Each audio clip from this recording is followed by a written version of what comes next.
Hey you guys, welcome back to the channel. I have to give you an explanation like why I wasn't really showing any videos with the car. I don't know if I already mentioned it, but the car was down. It won't idle. Every single time I try to fire it up, it just won't stay idle.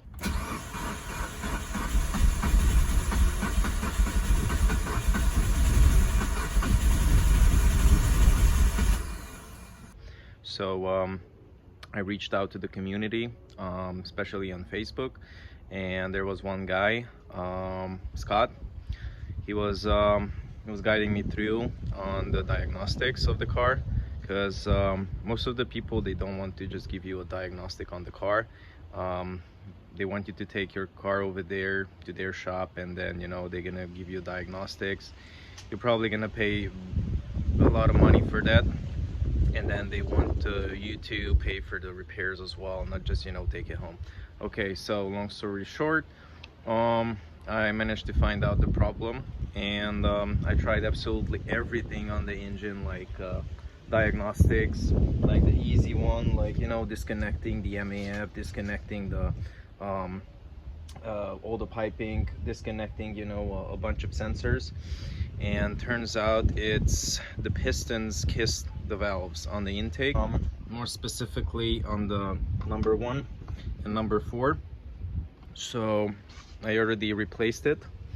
I had to wait like 2 weeks or 3 weeks just to get the 4 valves. So I replaced them. I already did the compression test. Compression test is pretty good. It's around 150 psi. So it's pretty good all the way around. I made sure that the timing is spot on. I was even actually asking that guy Scott to make sure and check out, be my eyewitness that I timed it right, because I think I timed it right the first time, but I don't know what happened. I specifically told the guys in the machine shop who did the head on the Evo that I don't want to resurface the bottom, because it's already been resurfaced once, so that was good. They did resurface once more, and this guy told me that looks like the indicator that's showing like how much can you take off from the head, it's still good. I was what you call it,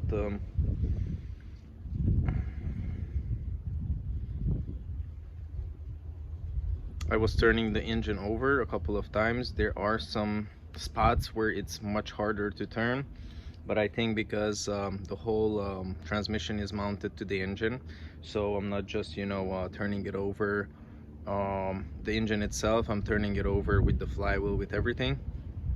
There is no like really hard spot where you can kind of feel it that it's hitting something. So I'm just hoping that the whole thing's gonna fire up, it's gonna idle, and I can move on with my life and not to worry about this shit anymore. All right, so let's fire this thing up and let's pray for the car gods that it's gonna work.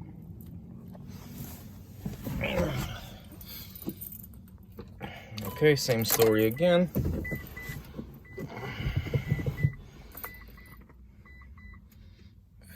Fuel pump is primed. Let's turn off the radio. Please work.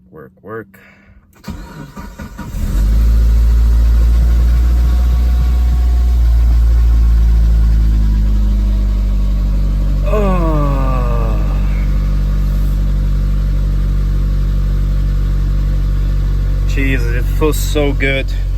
I do have a service engine check engine light on. Let me focus right over there. So I think I'm going to hook up the reader and see what's up. Man, I can't describe how happy I am that the car is finally working. The code that you guys were seeing as a check engine light was a crankshaft position sensor, but don't worry about it. I had to unplug it when I was doing the compression test.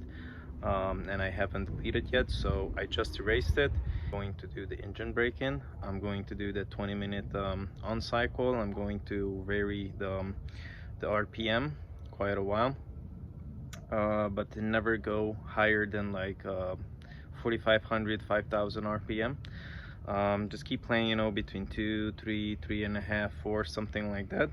And I'm going to dump the old oil. I'm gonna put the fresh one, and hopefully I can finally start driving this car around. I heard some noises like when the engine was running from the belt compartment, so I still have to look at that. Maybe it's just, you know, what you call it, the power steering pump, because I don't think I have enough juice in there, and I was keep fucking around with that shit, so maybe it doesn't have enough fluid, and that's doing this little growling or whatever.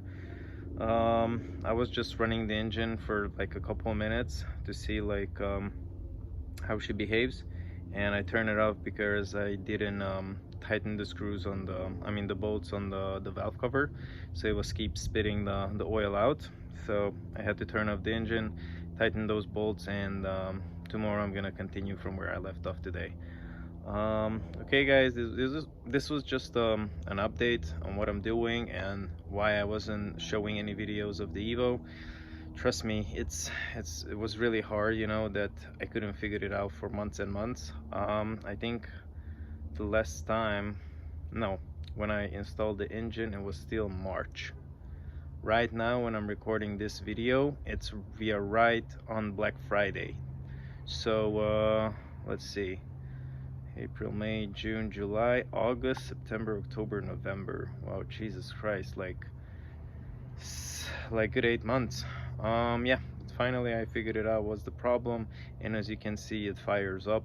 So I'm really glad, I'm really excited that I'm finally here.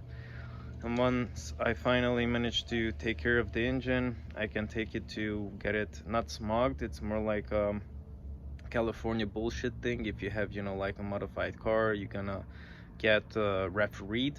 So I have to go to the ref station and get it like certified, so I can get back the license plates. I don't have any license plates, so I cannot drive it. I know it sucks, but it is what it is. And Scott, if you're watching this video, I'm really thankful that you've been here and you were helping me out and just being there, you know, like every step, like figuring out the problem. I really appreciate it, and if you need any help, just let me know. If I can help, I'm gonna be there for you. And not just Scott, if any of you guys need any help, just put it in the comment section, and I'm trying to do my best to answer it or to help you guys out with any questions, you know, regarding to cars. Yeah, mostly just regarding to cars. Okay, take care you guys, and see you guys in the next video. Peace.